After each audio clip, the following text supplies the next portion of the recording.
All right, everybody, we live right here at College Memorial Park. Me and Mr. Jerry Shepard, and this is in case you want to know what College Memorial Park is right here on what's its address? 3625 West Dallas, Jerry. That's correct, Boo. Okay. Yeah, it's right here behind us also. Anyway, I met Mr. Randy Reapy out here this morning. He explained to us that they're going to have some college kids from HCC come out, volunteered to help clean up the cemetery this morning. Okay, that HCC, is that Houston Community College, right? Correct. Okay. My name is Jador Praler, and I'm an HCC student, and I have a teacher, a professor named Angela Holder from HCC. She gets everyone out here to do a cleanup every month.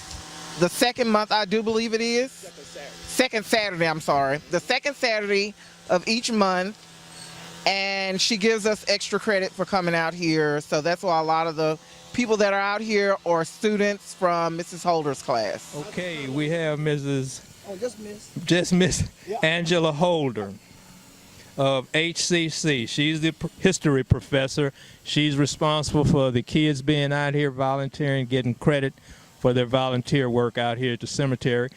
And she brought our attention to these two veterans out here, and I'm going to let you talk to her, and she's going to give you some information. Good morning. Sergeant Vida Henry and Private Brian Watson are part of the Houston Riot Camp Logan Mutiny of 1917. There's an ongoing exhibit at the Buffalo Soldiers National Museum. It was founded by Captain Paul Matthews, and there's an ongoing exhibit there about the Camp Logan Mutiny Houston Riot of 1917. And it will tie in for you these two gentlemen and their roles that night, how they happen to have died. If you'd like to visit there, it's at 3816 Caroline Street, Houston, Texas, 77004. And we will have an in-depth discussion with you about these men, who they were, and how they're related to this cemetery. I would like to add that the Buffalo Soldiers National Museum founder, Captain Paul Matthews, graciously started an exhibition, an exhibit there at the museum regarding the Camp Logan Mutiny, Houston Riot of 1917, of which these two soldiers are a part of. And the display is there now, so if you'd like to get more in-depth information about this event, please go to 3816 Caroline Street, Houston, Texas, 77004, and we'll be glad to let you know about this event. Okay, here's the Texas Historical Marker Commission of the College Memorial Park Cemetery, founded in 1896. College Memorial Park Cemetery is one of the Houston's 3 oldest African-American graveyards, along with Oliveswood and Evergreen. The earliest legible grave marker dates to 1900, but with many unmarked graves and unreadable stones, it is likely that earlier burials exist.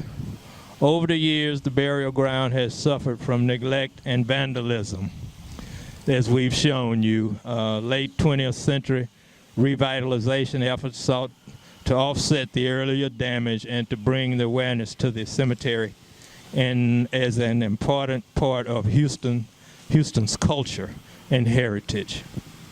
Yes, I'm David Harrisville. I've just come out here. Pastor Robertson told me to come out here and help to clean up the man, I ain't good with this. Go ahead, you're doing fine. To clean up the cemetery, and I decided to come out today and help out. And where you from, David? Acres Home. You from Acres Home? Yes, sir. Grew up on McKinney and Live Oak back in the day. Back in the day, that's when my mom was living here. Hey, David just explained to us that he brought his own weed eater out here to help out with this volunteer work, and that he heard about at his church. And he just cleaned up around the Reverend Jack Yates, Reverend John Henry Jack Yates historical marker as he's going around it. As you can see, you want to come around and see the front of the marker, Jack Yates marker, as we speak. and he's just cleaning up around it and doing volunteer work. So we're really excited to see these young people out here getting credit, class credit, and some just out here volunteering from the church. Okay, we've got Mr. Randy Reapy here. He's in charge of the group this morning, and he's with the nonprofit organization that takes care of the gravesite out here. And these are some of the young students that have volunteered with, okay, Mr. Randy just showed the kids, he's training the kids how to properly use a weed eater. And as you can see, they're a little frightened a little bit, but they're really blessed to be out here. We're looking at quite a few of the other volunteers from HCC are here now. They quite a few are using the weed eaters. The others are standing around waiting on Randy to instruct them on, what they're supposed to help, how they're supposed to help out, what tools. Mr. Randy Reapy, he's heading up this thing this morning out here. We're going to let him explain to you, if he will, about one of the oldest grave site out here. Yeah, this is the oldest headstone that we have found to date. The cemetery was started in 1896, and this headstone is labeled 1892.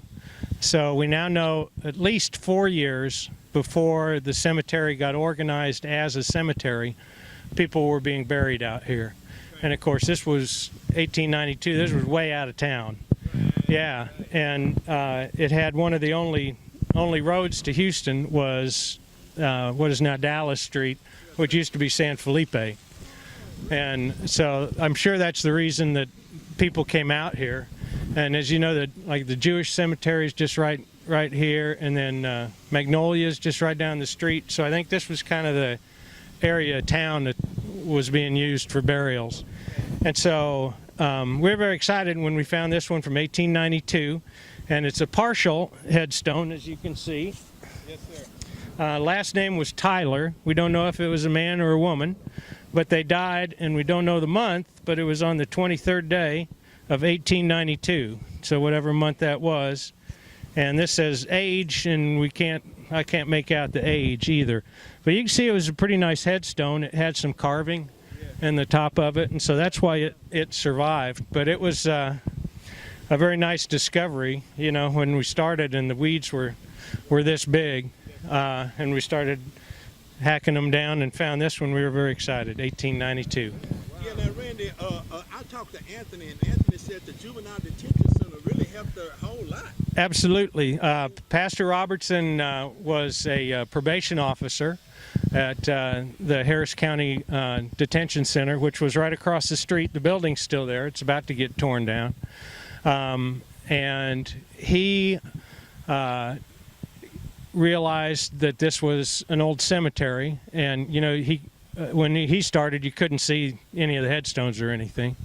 And he said, well, I got to get community service for these kids.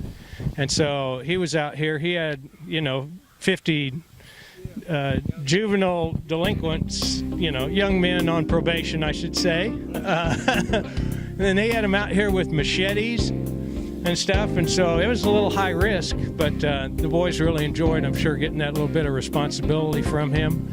And he started hacking around, and he found the Yates family marker.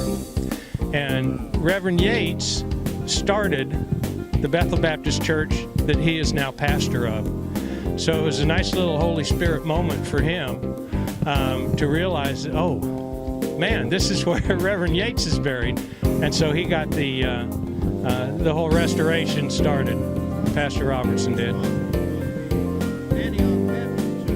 Oh yeah, he started. I think he started like 4 different churches, something like that. Don't quote me on, but it was multiple churches that he started. Yeah, and so that's where that connection was made. Well, it's Pastor Robertson, Robert Robertson, who is the pastor of the historic missionary Bethel Baptist Church.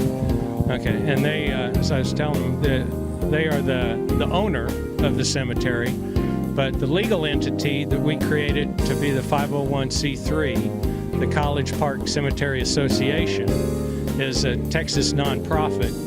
And so it's we have a board of directors, and we raise the money for doing this. And like Angela Holder, for example, is on our board. And she was a brilliant mind that came up with the idea of giving her students extra credit for coming out here. And she's a great history professor.